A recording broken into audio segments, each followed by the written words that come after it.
pour essayer de faire émerger des idées, des propositions dans les débats qui occupent la société actuellement. Ce qui est amusant, c'est qu'on a eu, et Luc Gras l'a dit, après Emmanuel Macron, il y a peut-être une droite qui va revenir et une gauche qui va revenir. On peut faire la comparaison entre le Congrès des Républicains, qui a désigné Bruno Retailleau comme président, et celui du Parti socialiste. Je pense que l'une des choses qui a marqué l'ensemble des personnes qui suivent le Congrès du Parti socialiste, c'est qu'il n'y a quasiment aucune idée qui a émergé de ce Congrès. C'est-à-dire qu'il n'y a aucune idée choc qui a réussi à émerger. Mais en fait, ils sont davantage battus pour une question de stratégie. La stratégie d'Olivier Faure, c'est celle de faire une union de la gauche, que ce soit à travers une primaire, une candidature unique ou une candidature PES, mais en tout cas qui doit unir toutes les forces de gauche en incluant la France insoumise. La deuxième candidature, celle de Nicolas Meyer-Rossignol, le maire de Rouen, c'est celle de créer une candidature plutôt social-démocrate, distincte de celle de la France insoumise. Et donc, c'est davantage sur une question de stratégie, d'incarnation et de stratégie du parti qui se positionne que davantage sur les idées où ils sont à peu près d'accord, sur la retraite, sur les impôts et même sur le travail. Le deuxième point, je pense, qui pose problème au Parti socialiste, c'est que depuis les défaites de François Hollande, la gauche globalement rétrécit. C'est-à-dire que historiquement, quand vous faites toutes les élections depuis 1958, la gauche fait à peu près 40% au premier tour de l'élection présidentielle. Maintenant, il faut moins de 30% et à peu près 28 à 25% dans les dernières enquêtes d'opinion. Et or, vous pouvez dire n'importe quoi de Mélenchon à Olivier Faure, on ne peut pas gagner une élection présidentielle avec uniquement 25% des voix, parce que dans le cadre d'un second tour, il n'y aura pas assez de report de voix. Et c'est ça l'enjeu qu'ils ont. C'est-à-dire non seulement, certes, de faire une union de la gauche pour essayer de rassembler le maximum d'électeurs au premier tour, pour essayer de se qualifier dans le cadre d'un second tour à la prochaine élection présidentielle, mais surtout de faire revenir des anciens électeurs qui ont voté François Hollande, qui ont voté François Mitterrand et qui ont même été tentés par Emmanuel Macron et qui pourraient éventuellement revenir. Et pour l'instant, je ne suis pas sûr qu'à l'issue de ce congrès, ils décident de revenir. Luc Gras, il est reconduit et qu'il est candidat. Il y a même deux problèmes, c'est récupérer les électeurs d'LFI sans LFI et récupérer les électeurs de Macron sans Macron. Et sans Attal. Oui. Donc en fait, c'est ça l'enjeu de la gauche aujourd'hui. Lorsque vous prenez toutes les enquêtes d'opinion, si une alliance de la gauche comprend Mélenchon avec plus ou moins Mélenchon en tête d'affiche, la gauche n'a aucune chance de gagner parce qu'aujourd'hui, Jean-Luc Mélenchon est le pire repoussoir dans toutes les enquêtes d'opinion et l'égalité avec Zemmour. C'est-à-dire qu'il y a à peu près 20% d'opinion favorable et 70 à 80% de personnes qui le détestent complètement et qui ne voudront. Et ça ne peut pas évoluer parce que parfois, on assiste quand même à un effet, effectivement, une dynamique pendant la présidentielle qui fait que Jean-Luc Mélenchon parfois fait des résultats. Nous, on sort une étude bientôt dessus. En fait, on voit à peu près que la dynamique de Mélenchon arrive dans les 2-3 dernières semaines sur deux mécanismes. Un mécanisme de vote utile, c'est-à-dire que l'ensemble de la gauche en fait n'est pas en état d'aller au deuxième tour, donc en fait l'ensemble des électeurs de gauche se place sur Jean-Luc Mélenchon. Réfléchit stratégiquement, c'est lui le meilleur candidat pour battre le candidat. Et deuxième point très important, c'est que dans le cadre de la campagne, vu que c'est un très bon tribun, vu qu'il a des idées, etc., et qu'il a du charisme, il ne faut pas le nier, et en fait, il a une augmentation de cote de popularité. Il passe à peu près de 30 à 40-45% de cote de popularité. Sauf que là, il part de beaucoup plus bas cette fois-ci. Il part de beaucoup plus bas en termes de cote de popularité, et surtout, sa cote de rejet est beaucoup plus importante. Il a une cote de rejet d'habitude entre 50 et 60% des Français qui ne veulent pas de lui. Là, on est plutôt entre 70 et 80, non pas qu'il le déteste, mais qu'il le teste très fortement. Donc là, il y a un véritable rejet, notamment depuis le 7 octobre et depuis notamment les fameuses déclarations sur Israël, etc. Donc en fait, c'est là son véritable enjeu. Si Mélenchon veut espérer gagner, il a besoin de, changer son image et de créer une dynamique d'union autour de lui, ce qu'il n'a pas réussi à faire à l'époque avec Fabien Roussel, également avec ses anciens collègues de la France Insoumise qui ont été virés, et également avec une partie du Parti socialiste qui ne veut plus lui. Et dans le même temps, dans le cadre d'un second tour, il doit affronter Marine Le Pen, qui, il faut le rappeler quand même, dans le cadre des dernières intentions de vote qui ont été réalisées, Mélenchon perdrait 33 à 66% contre Marine Le Pen. Donc là, il faudrait qu'il convainque, c'est ce que je disais, les électeurs de Macron à se reporter davantage sur lui que sur Marine Le Pen. Luc Gras, là, on parlait pour Olivier Faure avait peut-être un peu trop à perdre ou à jouer. En acceptant. Vous présentez deux grilles de lecture, donc je vais commencer par la stratégie. Stratégiquement, il y a toujours une règle. Le challenger propose un débat, le favori refuse le débat parce qu'il n'a aucun intérêt à l'accepter. Et aujourd'hui, Olivier Faure est favori, donc il n'a pas intérêt à accepter ce débat pour plusieurs raisons. La première, c'est qu'il peut être mis en cause, il peut faire des erreurs, et en fait, son objectif en cas de victoire, alors actuellement qu'il est favori, ce sera de rassembler la famille. Et si vous faites un débat, il y a de fortes chances que vous affrontez, ça devient des attaques personnelles, donc ça va être plus compliqué de rassembler. On se souvient qu'au dernier congrès, ça s'est fait jouer quasiment à 50-50 et que ça avait été difficile de rassembler toute la famille socialiste à l'issue du congrès de Marseille. Ensuite, après, il y a une question qui est posée notamment par Nicolas Meyer-Rossignol sur la question du rétrécissement d'Olivier Faure.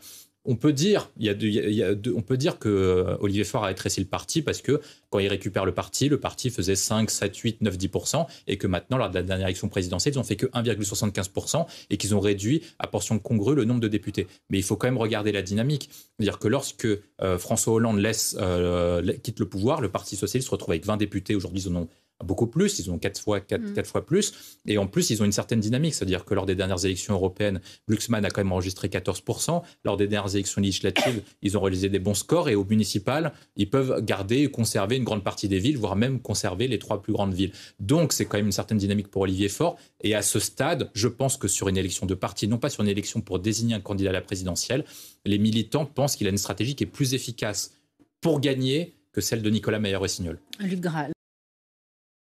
Ouais, la difficulté du Parti socialiste, c'est triple. Il y a une difficulté d'incarnation parce qu'Olivier Faure peut devenir premier secrétaire, en tout cas il est favori, mais peu de personnes pensent qu'il sera le candidat de la gauche en vue de la prochaine élection présidentielle parce qu'il n'a pas assez d'attributs pour pouvoir s'imposer. Il y a un deuxième problème, c'est la question des idées, la question de l'offre programmatique. C'est-à-dire qu'aujourd'hui, l'offre du Parti socialiste n'est pas assez claire. Et troisième point, il y a une question d'incarnation. Ça veut dire comment on fait pour porter les idées et comment on fait pour mettre des idées sur la table, ce qu'ils n'ont pas réussi à faire depuis quelques années.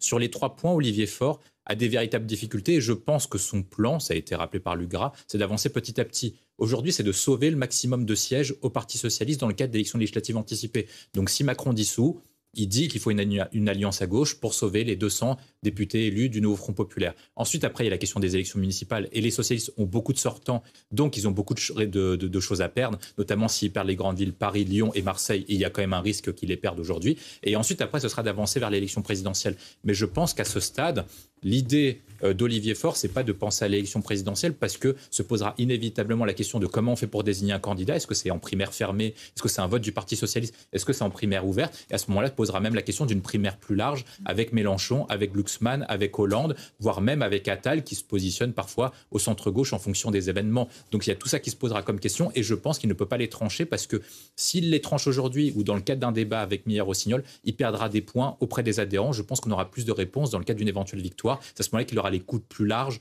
pour pouvoir annoncer des choses à ce niveau-là. Luc Gras, là, les 2 candidats ont peut-être... Que ce soit dans les résultats des urnes qu'on a eu lors des dernières élections législatives, une grande partie des Français se sont exprimés contre la réforme des retraites, notamment celle de Borne et celle d'Emmanuel Macron, pour plusieurs raisons. Lorsque vous les avez interrogés au moment de l'adoption, il y a à peu près 60-65% des Français qui étaient contre le passage de 62 à 64 ans en âge de légal de départ à la retraite. Et ensuite, après, à l'Assemblée nationale, le nouveau Front populaire a fait élire 200 députés sur ce programme et le Rassemblement national a fait élire à peu près 145 députés également sur ce programme, même si Éric Ciotti n'est pas exactement sur la même ligne que celle de Marine Le Pen. Mais en tout cas, vous avez une majorité qui est très large. Je pense que ça permet 2 choses. Un, de relancer un peu le conclave, c'est-à-dire que ça leur permettra d'avoir plus de force parce qu'il faut rappeler quand même que Bayrou s'est maintenu en poste et fait adopter le budget grâce au conclave qu'il a ensuite après certes renié, mais en tout cas il s'est maintenu dessus. Et ensuite après ça place une chose, c'est que dans le cadre du prochain budget, la gauche cette fois-ci sera plus exigeante à l'égard de François Bayrou et peut-être demandera davantage de garanties sur une réforme de la réforme des retraites pour éventuellement laisser passer un budget 2026 ou en tout cas ne pas censurer le gouvernement. Jean-Paul Chapelle, notre ressorte quelque chose, même si c'est petit. Qu'est-ce qui se passe ensuite à l'Assemblée? Si ils se mettent d'accord, l'accord entre les partenaires sociaux et les partenaires patronaux est retranscrit en projet de loi et donc le gouvernement l'adoptera. François Bayrou l'avait promis. Il l'a promis, donc si c'est vraiment 63 ans, ils allongent les durées de cotisation, effectivement ce sera accepté par le gouvernement parce que l'équilibre financier, c'était la lettre de François Bayrou, n'est pas menacé parce qu'il a un véritable problème, François Bayrou, c'est qu'il doit trouver 40 milliards d'euros pour le prochain budget 2026. Or, sous Emmanuel Macron, la dette a augmenté de 1 000 milliards d'euros. Or, si on est exactement spécifique, sur ces 1 000 milliards d'euros de dette supplémentaire, 400 milliards d'euros vient du déficit du régime des retraites, parce qu'en fait, l'État compense le régime des retraites, des régimes spéciaux et des fonctionnaires, qui est déficitaire de 40 à 45 milliards d'euros par an, ce qui a fait pour Emmanuel Macron un trou dans la caisse de 400 milliards. Donc, il y a quand même un projet de réforme structurelle, notamment, et de réforme paramétrique, pour faire en sorte que le régime des retraites ne coûte pas trop cher aux finances publiques. Or, François Bayrou ne peut pas donner 5 milliards d'euros par an aux partenaires sociaux et retrouver 45 milliards, parce qu'il y a un écart de 5 milliards du coup à trouver, pour faire la poche des Français, que ce soit par des hausses d'impôts ou des baisses de dépenses publiques qui soient trop importantes. Sinon, il perdra également et il sera également censuré. Donc, est-ce qu'il vaut mieux être mis à mal par les partenaires sociaux ou est-ce qu'il vaut mieux être mis à mal par l'Assemblée nationale ou par la rue? C'est le choix de François Bayrou. Jean-Paul Chapelle.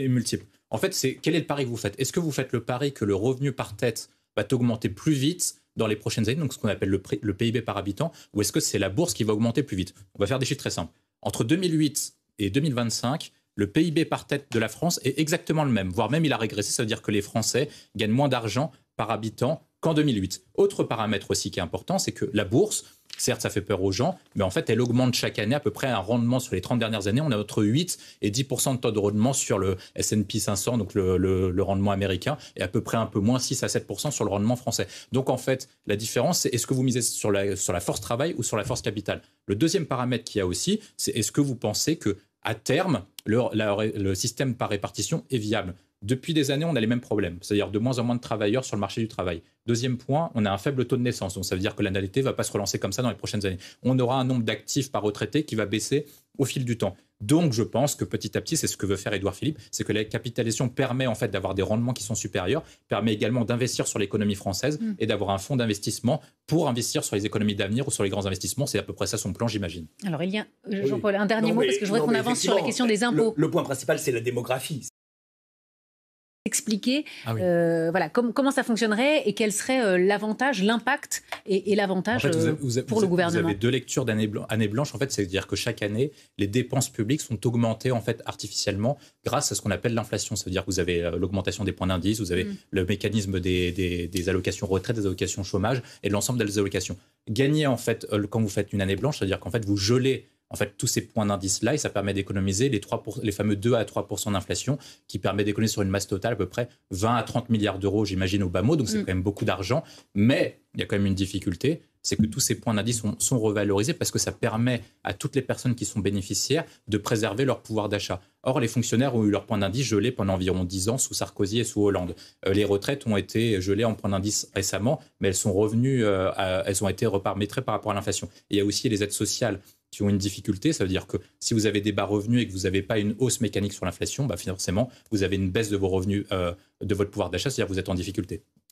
Oui, l'année blanche, c'est un super rabot, c'est-à-dire on ne choisit pas. 2012, à 2015, sur tous les pays européens qui ont dû réduire leur déficit public. Ce qu'on a vu, c'est que les pays qui augmentaient les impôts avaient une baisse de la croissance et une augmentation du chômage. Ceux qui privilégient davantage une baisse de la dépense publique, notamment c'est le cas de l'Allemagne et du Royaume-Uni, ont une croissance pérenne à plus long terme. Par contre, il y a quand même une difficulté, c'est que tout ça, c'est de la théorie économique et ça dépend de la force du gouvernement à pouvoir faire une baisse des dépenses publiques parce qu'en fait, ça coûte très cher en termes d'opinion publique. Vous avez des grèves illimitées, vous avez les infirmières qui se rebellent, vous avez les trains qui sont bloqués, etc. Donc, est-ce que le gouvernement est capable de faire ça à l'heure actuelle?